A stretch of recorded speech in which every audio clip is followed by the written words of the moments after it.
Hi friends, ఈరోజు బిర్యానీ టకోసు చేపల fry ఎలా తయారు చేసుకోమో ముందుగా చూసేద్దాం. ఓకే ఫ్రెండ్స్, ఇది ఎలా తయారు చేసుకోమో చూసేద్దాం.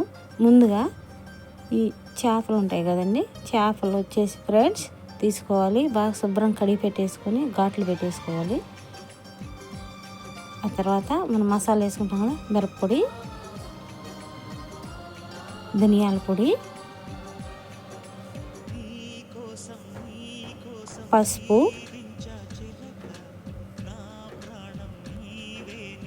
ఉప్పు, మనకు కావాల్సినంత మనకు రుచికి తగ్గ ఉప్పు వేసేసుకోవాలి. నేనైతే 2 స్పూన్లు వేసినాను.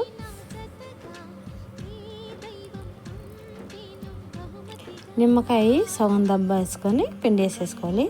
అల్లము తెల్లగడ్డ పేస్ట్ వేసేసుకున్నాము. కొద్దిగా నూనె వేసేసి బాగా కలిపేసి మసాలా పట్టేట్టుగా అంత లెక్క బాగా పెట్టేసి ఒక 2 గంటల సేపు ఫ్రిడ్జ్లో పెట్టేసుకున్నాం. ఈలోగా తెల్లగడ్డలు ఒలిచి పెట్టేసుకుని ఉల్లిపాయలు కోసి పక్కన పెట్టేసుకుందాం. ఈలోగా డకోసు బిర్యానీ రెడీ అయిపోతున్నాయి. మనం అంతలోకే తెల్లగడ్డలు వేసుకొని దంచి పక్కన పెట్టుకుందాం. అవి ఒక్క ముక్క దంచుకోవాలి. పెట్టుకొని 2 స్పూన్లు గరం మసాలా వేసుకోవాలి. గరం మసాలా వేసి దంచి తర్వాత చిన్న ప్యాన్ పెట్టుకొని ఆయిల్ వేసుకొని కరింపాకు ఫ్రై చేస్తున్నాం కొద్దిగా. ఎందుకంటే చేపలు ఫ్రై చేస్తాం కదా, దాంట్లోకి వేసేదానికి సూపర్గా ఉంటుంది. మనం దంచినాం కదా మసాలా పొడి, ఈ ఉల్లిపాయలు వేసేసి శుభ్రం కలిపి పక్కన పెట్టేసుకున్నాం.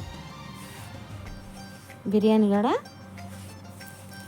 కూడా రెడీ అయిపోయింది.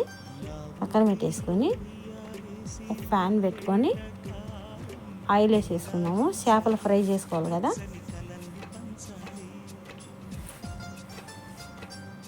ఫ్రై చేసేసుకున్నాము. నేను కొద్దిగా మైదా వేసి దాంట్లో అట్ట అద్ది అవన్నీ కాస్తున్నానండి ఫ్రెండ్స్.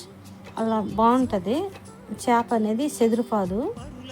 మధ్యలో మనము ఎక్కువ కలపెట్టకుండా అట్ట కలుపుకుంటూ ఉండాలి. తిప్పుకుంటా కలుసుకుంటూ ఉండాలి. ఓకే ఫ్రెండ్స్, మీకు నచ్చినట్టయితే లైక్ చేయండి, షేర్ చేయండి, కామెంట్ పెట్టండి ఫ్రెండ్స్.